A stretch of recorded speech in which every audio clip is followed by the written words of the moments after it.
Good morning दोस्तों। आप सभी का वेलकम है हमारी इस यूट्यूब चैनल में। जानकारी छोटी लेकिन महत्वपूर्ण में आप सभी का फिर से वेलकम है। आज हम एक पॉजिटिव वाक्य के साथ अपनी क्लास की शुरुआत करेंगे और टॉपिक की चर्चा करेंगे। आज का जो हमारा पॉजिटिव वाक्य है, शांत मन वाला ही सही निर्णय ले सकता है। यानी कि जो जो व्यक्ति अपने मन को स्थिर और शांत रखता है वही सही निर्णय ले सकता है। तो चलिए हम अपने आज के पॉइंट की तरफ बढ़ते हैं और उसके बारे में जानकारी इकट्ठा करते हैं। तो आज का जो हमारा टॉपिक है वो है वैदिक काल। वैदिक काल के बारे में हम जानना शुरू करेंगे, क्योंकि ये हमारा डेली बेसिस पे कार्यक्रम आता है और चलता रहता है। तो मैं पीछे के बहुत सारे वीडियो बना चुका हूँ जो पाषाण काल के समय और दौर के बारे में बताया हूँ। फिर उसके बाद मैं सिंधु घाटी सभ्यता के दौर और विषय के बारे में बताया हूँ।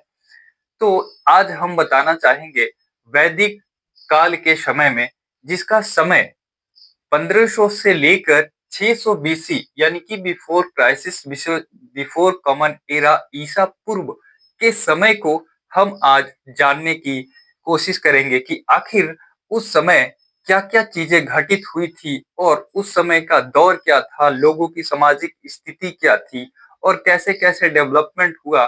और आज हम उस चीज को पढ़ेंगे और जानने की कोशिश करेंगे। तो आइए सबसे पहले जानने का प्रयास करते हैं कि जानकारी के स्रोत यानी कि वैदिक काल की जो जानकारी है वो हमको कैसे मिलती है और उस जानकारी के स्रोत में कौन कौन से मुख्य बिंदु हमको देखने को मिलते हैं। तो सबसे पहले हम देखेंगे कि साहित्यिक स्रोत, फिर देखेंगे पुरातात्विक स्रोत। यानी कि दो ऐसे स्रोत हैं जिसके माध्यम से हमको वैदिक काल के दौर और समय को पता चलता है। तो सबसे पहले है साहित्यिक स्रोत। साहित्यिक स्रोत में आता है वैदिक साहित्य। यानी कि वैदिक साहित्य में हम लोग देखते हैं जैसे कि रामायण हो गया, महाभारत हो गए। तो ये सारे जो साहित्य हैं, गीता हो गए, कुरान हो गए, वेद हो गए, ये सारे जो साहित्य हैं वो वैदिक साहित्य के अंतर्गत आता है, जिसके माध्यम से हमको पता चलता है कि वैदिक काल भी कोई समय था, कोई दौर था। उसके बाद हम देखते हैं ब्राह्मण ग्रंथ। ब्राह्मणों के द्वारा लिखी गई ग्रंथ के अनुसार हम समझ सकते हैं कि वैदिक काल और एक कोई दौर था। फिर वही देखते हैं आरण्यक और उपनिषद। इन सभी में वैदिक काल के दौर का जिक्र मिलता है, जिससे हम अच्छे तरीके से स्पष्ट कर सकते हैं कि वैदिक काल एक समय था, एक दौर था। उस दौर में ये घटनाएं हुई थी, क्रमबद्ध चली थी। फिर अगर हम पुरातात्विक स्रोत की बात करते हैं तो पुरातात्विक स्रोत में आता है अभिलेख।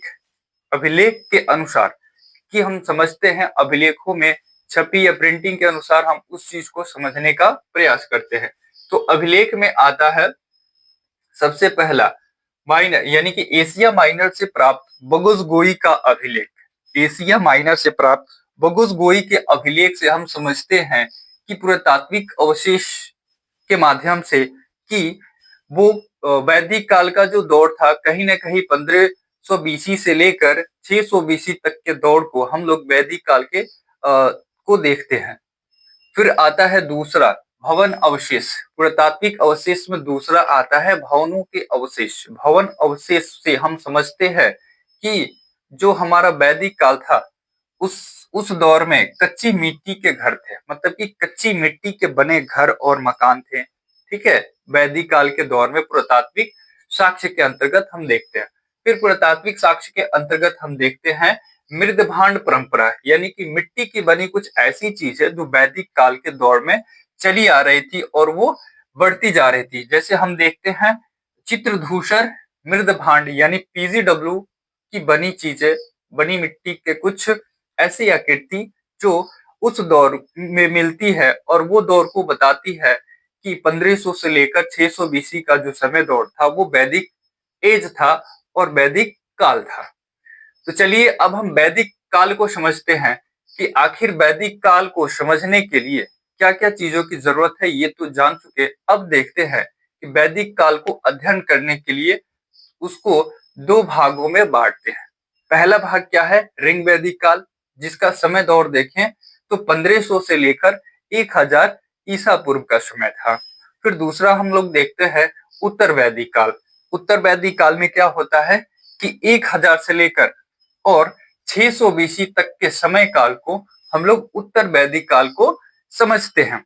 अब एक बड़ा पॉइंट आता है कि आखिर वैदिक आर्य, जिसको हम लोग आर्य बोलते हैं, आखिर वो कौन थे, उनका मूल निवास स्थान क्या था, उनकी प्रशासनिक ढांचा क्या थी, उसकी उनकी विशेषताएं क्या थी, आखिर हम उनको कैसे जानते हैं, किस बात को लेकर हम इस बात को लेकर हम टॉपिक को समझते हैं कि वैदिक आर्य कौन थे, उनका मूल निवास स्थान क्या था और फिर उनका सामान्य विशेषताएं क्या थी। तो आइए एक एक करके जानने का कोशिश करते हैं। वैदिक आर्य, आर्य कौन थे का शाब्दिक अर्थ होता है श्रेष्ठ। आर्य का जो शाब्दिक अर्थ होता है वो क्या होता है, श्रेष्ठ, यानी कि उत्तम, अपने गुणों में उत्तम, अपने आचरण में उत्तम, अपने शिक्षा में उत्तम, यानी सभी गुणों में संपन्न होते हैं, उनको हम लोग आर्य यानी कि श्रेष्ठ का दर्जा देते हैं। फिर उसके बाद उनके मूल आवास स्थान, कि आखिर जो वैदिक आर्य थे वो भारत में आए थे तो वो कहाँ से आए थे। तो इस पॉइंट को लेकर अलग अलग विद्वान अपना अलग अलग मत देते हैं। क्योंकि ये जो मुद्दा है ये थोड़ा सा विवादित है, क्योंकि लोगों ने अपने अपने मत अपने अपने मत पेश किए हैं, ताकि ये स्पष्ट नहीं हो पाया है कि वो कहाँ से आए हुए थे।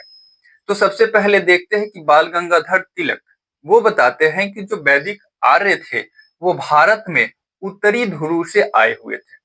यानी कि वैदिक आर्य कहाँ से आए हुए थे,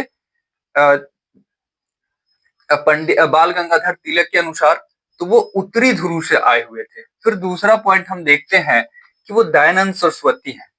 वो बताते हैं कि जो वैदिक आर्य भारत में आए थे वो तिब्बत क्षेत्र से आए हुए थे। वो तिब्बत से भारत की तरफ आए हुए थे विकास को लेकर, और फिर वो व्यापारी को लेकर वो भारत में एंट्री किए हुए थे। और वो क्या कर रहे थे कि वो आक्रमण करके जगह जगह स्थान स्थान पर लूटपाट की स्थिति मचाए हुए थे। फिर आगे देखते हैं, फिर बताते हैं मैक्स मुलर साहब। मैक्स मुलर साहब कहते हैं कि वो जो वैदिक आर्य थे वो मध्य एशिया से आए हुए थे। क्योंकि वो मैक्स मुलर साहब बताते हैं कि जो वैदिक आर्य थे उनकी जो भाषा थी वो मध्य यानी कि मध्य एशिया से आए हुए थे, इसलिए उनकी भाषा भारत यूरोपीय यानी कि भारत और यूरोपीय भाषा उनकी मिक्स थी, जिसको हम लोग भारोपीय भाषा के नाम से जानते हैं। वो उस भाषा का प्रयोग करते थे, इसलिए मैक्स मुलर साहब कहते थे कि वो मध्य एशिया से आए थे। अब हम देखते हैं कि वैदिक आर्य की समान विशेषताएं क्या थी। अगर वो भारत में आ ही गए तो अब उनकी विशेषताएं क्या थी और आने के क्रम में वो क्या क्या चीजों की जानकारी देते हैं और हमें उस चीज को जानने की कोशिश करते हैं। तो सबसे पहले देखते हैं पितृसत्तात्मक समाज की ढांचा। यानी कि जब वैदिक आर्य आए तो उनकी जो सामाजिक ढांचा थी वो क्या थी, पितृसत्तात्मक। पितृसत्तात्मक का मतलब होता है कि पितृ के द्वारा लिया गया निर्णय उसके पूरे परिवार को मानना होता था। यानी कि अगर हम कहें तो जो मर्द की आज्ञा थी उसको हर चीज को हर परिवार के सदस्यों को मानना होता था, उसमें महिलाओं की भागीदारी नहीं हुआ करती थी। फिर हम लोग देखते हैं वर्ण व्यवस्था।